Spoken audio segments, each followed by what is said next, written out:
Okay, so welcome. This is the GSXR 1100. As you can see, it's a nice sunny day in October, and this is the bike that we're going to be looking at and restoring.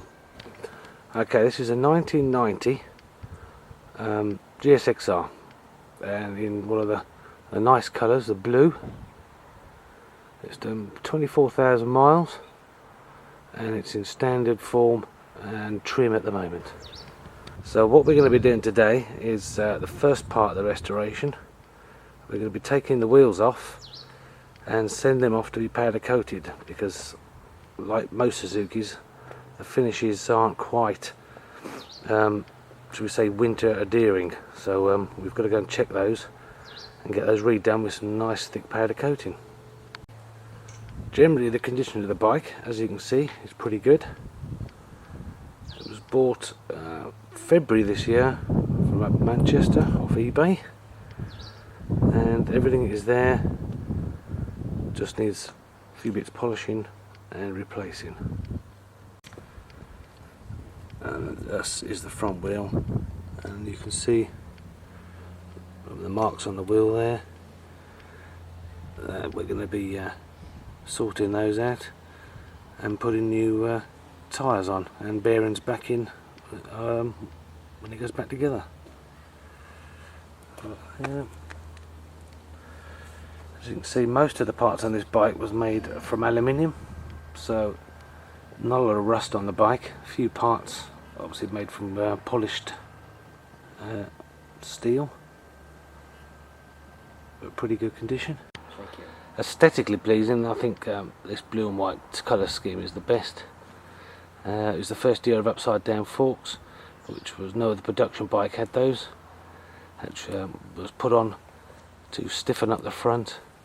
Had a longer swing arm at the back to try and stabilise it a bit, try and slow down the turning rate, and obviously a steering damper on the side, the size of an old bicycle pump, try and keep the tank slapping at bay, which the 1989 was renowned for. So this is it now. We're going to wheel it back in the garage and start the strip down process. Right, so here we are. Taking the lower part of the fairing off, which enables obviously me to get this jack underneath, which is an ideal thing. It jacks everything right off the floor, leaving the front free. Take the wheel off, take off the back wheel, and basically saves you from scratching around on the floor.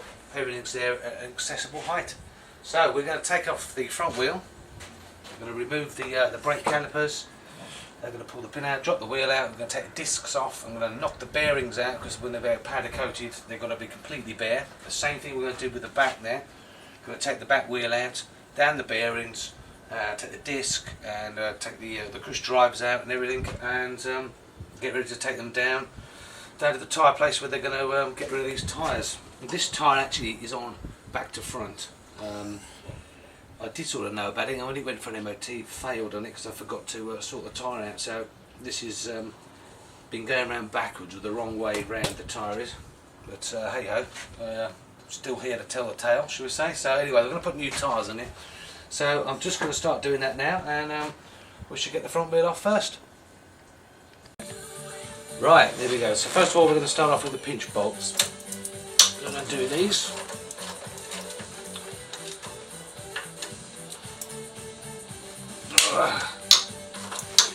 Okay, we're going to do these ones, and then we're going to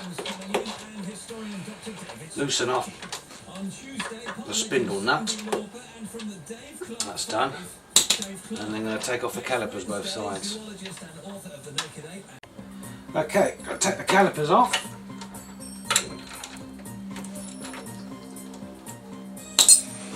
Take these bolts off. Obviously, you take your calipers off, you don't want to ever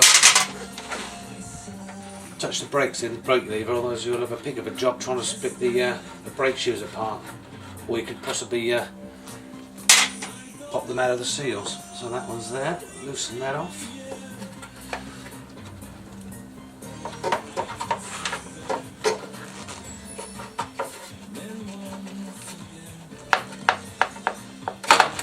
Okay, that's one.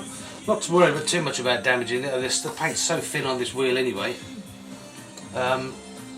It's just, just come off in normal wear and tear, but normally obviously a bit more careful. You don't want to pull them back onto the wheel, and again dangling them down. It says in the book, tie them back out the way, but again we're not too bothered about that at the moment because the wheel's going to be refurbished anyway. I'm going to come around and I'm going to do the other side.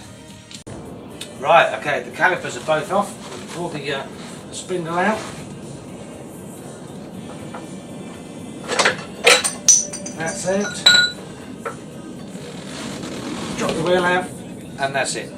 Front wheel off, ready for dismantling. We're going to take the discs off, and we're going to take the bearings out, and that's ready. That's one wheel done. Right, we're at the back now. I'm going to take the caliper off.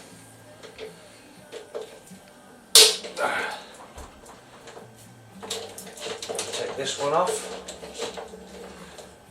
So take the caliper off, and then I'm going to obviously loosen the bolt for the wheel, and then we're going to just pull the back wheel, push the back wheel forward so I can get the chain off, and then pull the back wheel out. Right, okay, so we're just going to be loosening off these adjusters. I haven't actually had the wheel off this before, so this hasn't come off for a long time. Just loosening the threads off a bit with a bit of WD-40. Already the chain's gone slack. And what I want to do is just want to lift this chain off the rear sprocket. That's that done.